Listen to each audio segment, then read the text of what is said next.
I think English tenors are extremely lucky to have had Benjamin Britten writing so much music for Peter Pears. Really, right throughout Britten's career, he was concentrating on great music for tenors.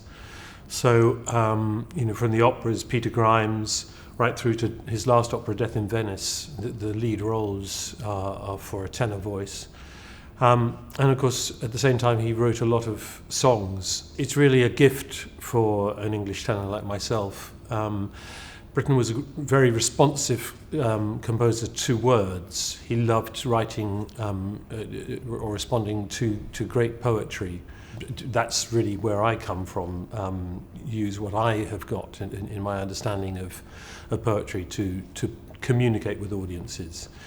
Rebecca Clarke is a very interesting composer because she's not so well known, even in Britain nowadays. She was a wonderful viola player, and in fact made her living principally in the early part of her life as a viola player, playing with great orchestras.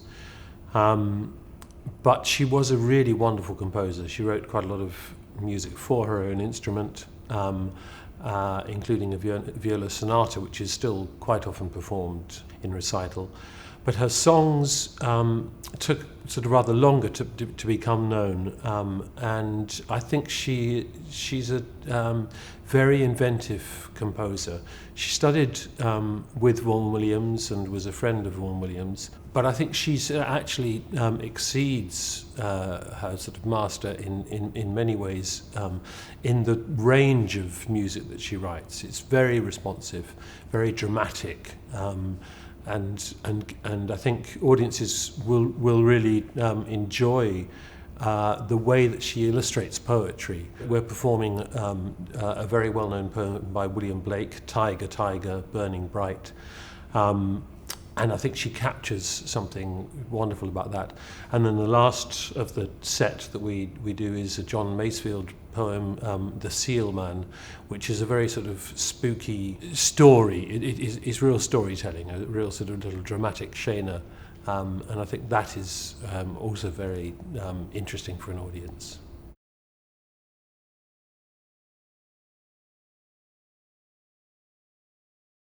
Yes, Winter Words is a rather interesting title for this particular song cycle. We start in autumn. The first song is a poem very much about leaves blowing off the trees, but really it's not attached to seasons at all.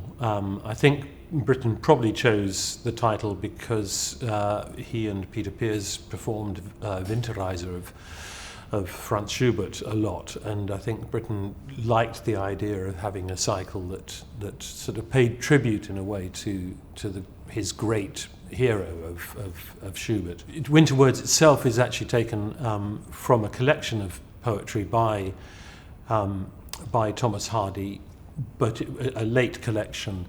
And I think it was Winter Words in the sense of sort of the end of Thomas Hardy's life. And in fact, Britten only chooses one poem from that particular collection. Otherwise, he ranged back into the back catalogue, if you like, of Hardy's poetry.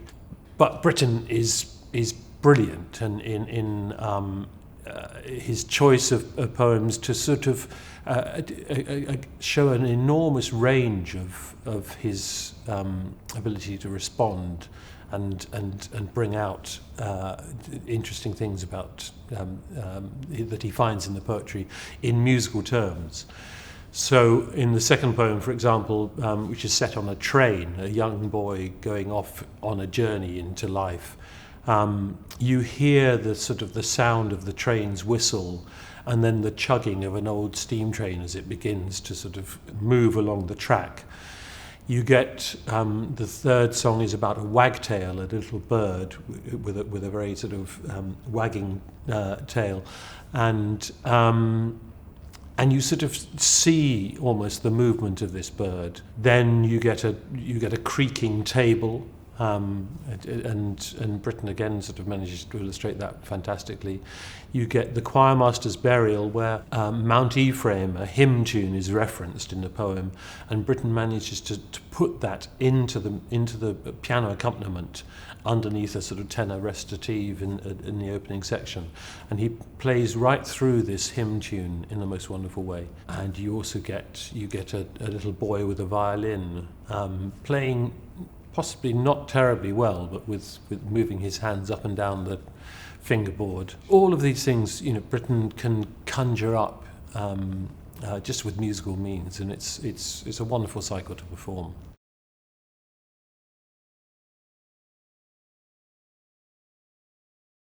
I think that when I teach singing, which I do more now, I talk a lot about the first word I use is inspiration. Inspiration in English has two meanings, really. It's taking in an idea, but also taking in a breath. And so actually whenever we start a sentence, whenever we start a musical phrase, we take a breath that should encompass the whole of that phrase.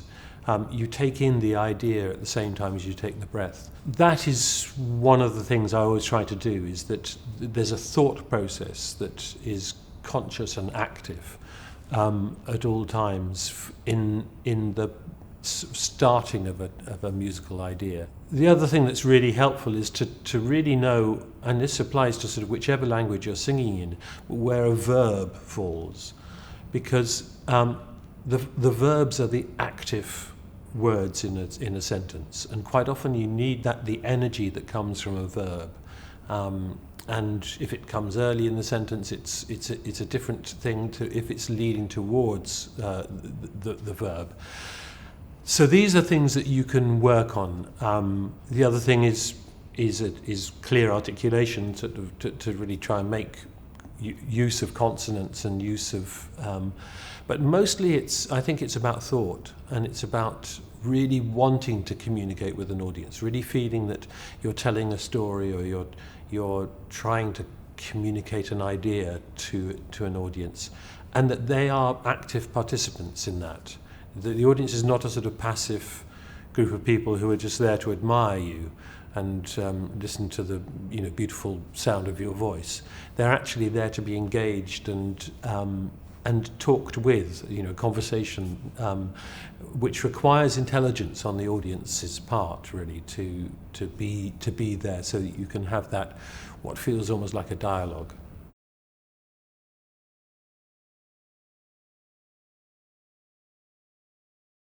My early career actually was really as a clarinet player. So whilst I was at school, I played clarinet and loved playing clarinet, and I played in a wonderful youth orchestra, which toured to Germany and to Holland.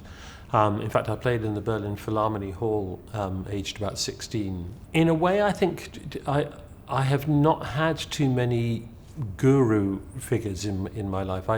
There were some very wonderful English tenors who followed on the generation after Peter Pears, particularly Philip Langridge and Anthony Rolfe Johnson, whose voices and artistry and everything I followed quite closely, and really tried to listen and in a way emulate what they did. And I met both of those, in fact worked with both Philip and with Tony Rolfe Johnson. But actually the musicians I've really sort of been lucky to work with have often been collaborators, so people that I've been fortunate enough to sing with, particularly of course more recently with some wonderful pianists, people like Paul Lewis, with Till Fellner, with Mitsuko Uchida, Imogen Cooper, and with some quartets as well. You start to sort of, and indeed with the Orchestra of Age of Enlightenment and the Britten Sinfonia, two groups I've been very much associated with, you start to have a collaborative sense of music making, which I particularly enjoy.